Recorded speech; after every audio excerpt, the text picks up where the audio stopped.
Bienvenue au Salon des entrepreneurs Nantes Grand Ouest. Paul Jeannetot, bonjour. Bonjour. Vous êtes vice-président du Conseil régional des Pays de la Loire. Comment se porte l'entrepreneuriat, la création d'entreprises dans la région ?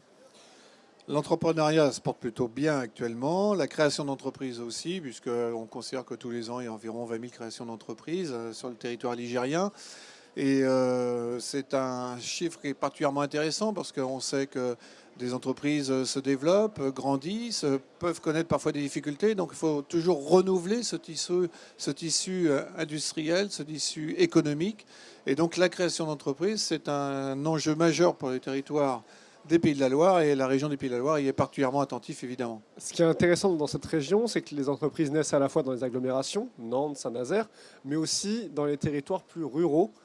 Est-ce que vous avez des exemples récents de jeunes pousses qui profitent du dynamisme de la région tout en s'installant, en restant installés dans des territoires plus éloignés des villes ? Oui, alors vous avez raison de le souligner, c'est un territoire d'équilibre, la région des Pays de la Loire. Il n'y a pas de désert économique, il y a pratiquement des entreprises, alors, parfois petites, mais il y a pratiquement des entreprises dans toutes les communes des Pays de la Loire. Ça, c'est quand même quelque chose qu'il faut souligner parce que ce n'est pas comme ça dans toutes les régions. Et puis effectivement, là où le porteur de projet a envie de s'installer, il a une solution pour s'installer. Il a une solution parce que d'abord, son interlocuteur de premier niveau, ça va être le maire ou le président de la communauté de commune à qui il va s'adresser, qui va le mettre en relation avec un interlocuteur qui peut être un développeur économique de la SSI, mais aussi un développeur économique de l'Agence régionale des Pays de la Loire.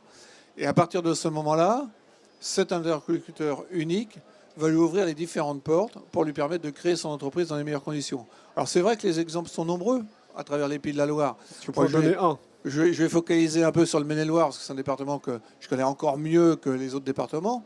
Je peux prendre l'exemple d'une start-up sur des technologies très pointues, de nouvelles technologies, c'est Cowisio, qui a été créé il y a quelques années à Angers, sur des problèmes de maintenance d'énergie pour les relais téléphoniques dans des zones assez désertifiées. Alors je ne parle pas de zones françaises désertifiées, mais bien de déserts à travers le monde ou de zones très peu peuplées, en Afrique notamment ou en Amérique du Sud, qui se développent aujourd'hui énormément, qui est aujourd'hui implantée à Austin pour se développer et attaquer le marché américain. Donc c'est une entreprise qui s'est implantée dans la région angevine. Je peux parler aussi de l'entreprise Novaflore, qui est installée dans le nord de l'Anjou, à Champigné, une commune rurale, vraiment rurale. Et cette entreprise qui était créée par deux frères, ils ont créé ça dans leur garage il y a quelques années, il y a une douzaine d'années de cela.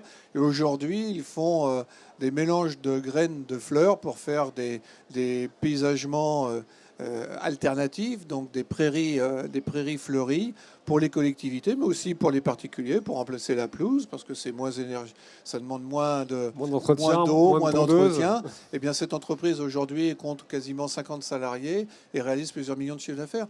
Et c'était créé en milieu rural. Des beaux parcours. Des beaux parcours d'entreprise, tout à fait. Est-ce que vous avez un conseil pour ceux qui voudraient rééditer ce type d'exploit qui est la création d'entreprise aussi belle ?